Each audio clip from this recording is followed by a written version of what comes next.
Hello, and welcome to another episode of Yes, That Really Did Happen. Today we're going to talk about something a little, I would say different, but going in line of our last episode where we discussed nuclear engines in the sky. Let's talk about jet engines. And jet engines where we don't expect them. And what can you do with jet engines other than put them on airplanes? Now, of course, there are turbo-electric engines used in boats and ships and even trains back in the 50s and 60s. Union Pacific built some really huge gas turbine locomotives that could scream across the desert at unbelievable speeds.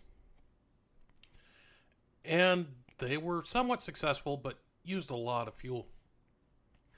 But these didn't work all that differently from the diesel-electric locomotives. They had an engine, in this case a gas turbine, powering a generator, powering traction motors on the wheels that propelled the train. Same concept, different power source. But what if you wanted to go fast? And I mean really fast. And what if you put two jet engines on the top of a train? Just two jet engines. Well, the New York Central Railroad in 1966 thought of this. They were losing passengers to air travel, car travel. Remember, by 66, the interstate highway construction was well underway, making it much easier to get place to place by car. So trips that you never would have taken by car and the train was faster are now faster by car. So why take the train? And this was a problem in the 60s and into the 70s. And even today, if we're honest, I live in Atlanta. And if I wanted to take the train to New Orleans, it would take me 12 hours. If I wanted to drive, I could get there in 6. So, obviously, higher speed rail was necessary. The United States, unlike most of Europe, was not electrifying their rail lines. So, an alternative power source was necessary. So it was time to experiment. The New York Central Railroad, being frugal chaps, took one of their existing Bud, that's the manufacturer, Budliner RDC diesel-powered rail cars, which were basically commuter trains, very much so. The back end of it was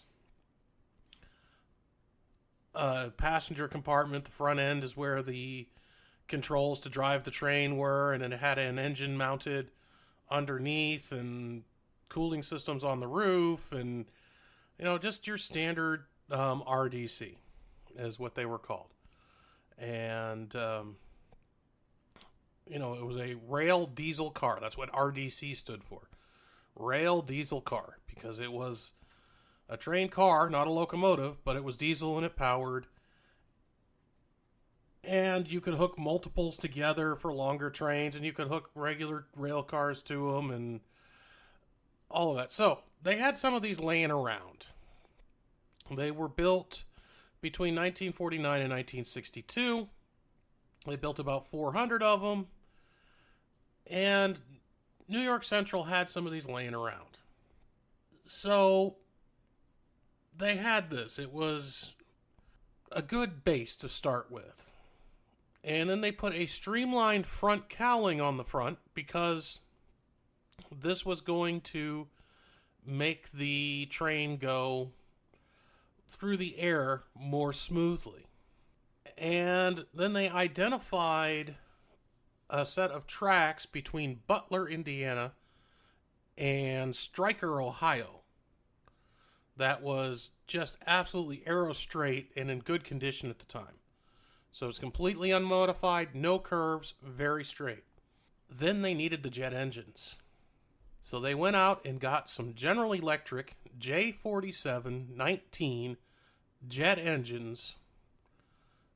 Government surplus, of course, because they were trying to save money with this grand idea. So these were originally booster jet engines for the Convair B-36 Peacemaker Intercontinental Bomber. The Peacemaker Intercontinental Bomber was the last of the propeller-driven intercontinental bombers. It had 6 radial engines pointing behind the wings. They were mounted behind the wings rather than in front of the wings, like, say, a B-17 or a B-29. But those were great once it was airborne. But to get off the ground with a full bomb load, and especially a nuclear payload, which was very heavy in the day, they needed 4 jet engines to assist them in their takeoff. By 1966, these were being phased out. So there was some surplus jet engines available. And that's what the New York Central Railroad got and placed on top of this rail car to power it down the track. Now, this does sound a little bit like a Wiley Coyote Roadrunner cartoon, but this actually did happen. So they put a streamlined nose on the front of a slow diesel commuter train, strapped 2 jet engines to the roof, found a straight piece of track, and then fired it up. And they wanted to see how fast it would go. How fast would this train go? So on July 23rd, 1966, they let it run.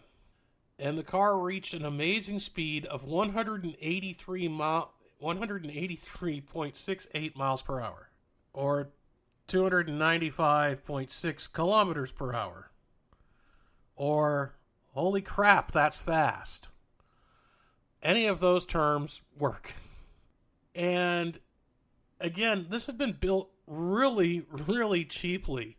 It's like some guy threw it together in their backyard, which I guess they kind of did.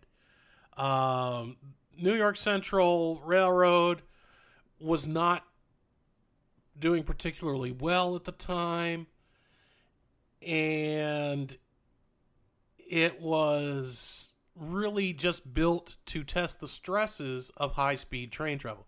They really didn't think that this was going to be the revolutionary new method of doing this, but they did think that this could help them test out what are the stresses, what do they need to do to have trains go really fast. Unfortunately, the New York Central Railroad was pretty broke at this point, and they were about to merge with the Pennsylvania Railroad, who had been their arch nemesis for their entire existence, the New York Central and Pennsylvania. And the Pennsylvania Railroad was building Metroliners. That was what they had signed up for, and they had gotten funding from the United States Department of Transportation. So the jet engine powered train and all the data it was generated was just pushed by the wayside. They took the jet engines off. They then put the RDC car back into regular service, and it served until 1977. And then they took the jet engines, because why are you going to throw away perfectly good jet engines, and turned them into snow blowers to clear the tracks of snow However, they did have a problem as they also blew all the ballast that sits in between the ties and keeps them from moving. It had a tendency to blow that away as well because of the high speed, and most of the jet-powered snowblowers were retired rather quickly.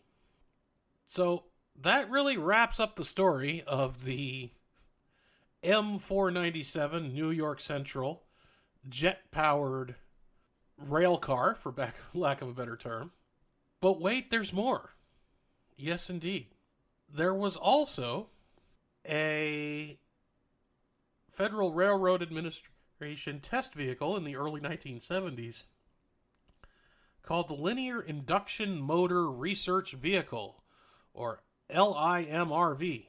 And this was meant to test the use of linear and induction motors, and it was a specialized wheeled vehicle running on standard gauge railroad track, but they only had 6.4 miles worth. And at one stage of the research, they added 2 Pratt & Whitney J52 jet engines to help it accelerate to the fastest speed, because they only had 6.4 miles, and these linear induction motors weren't quite enough to get it up to speed, so they needed to test it. And then on August 14th, 1974, they hit 255.7 miles per hour, and then said, yeah, okay, this is just an experiment, and nothing's going to do much about that. That was in, 1974. In 1970, the Soviet Union developed a high-speed laboratory rail car, turbojet train, very much like the M497 4 years earlier. And they were doing the research, and they put it out and got up to 160 mile an hour, about 250 kilometers per hour. And they did the same deal that the New York Central. They put a rail car, strapped jet engines to the top, and just took off. They were looking to pull special trains, but it really was not practical. And they just simply decided that this isn't going to work, and the locomotive still exists, but is in rather disrepair, sitting around Russia somewhere. So yes, there were jet-powered trains. None of them commercially viable. And we're not talking about gas turbines, but there were jet-powered trains. I want to thank you so much for listening. And for those of you who've given me feedback, I really do appreciate it. I hope you have a great rest of your day. And tune in on my next episode, please. Thank you.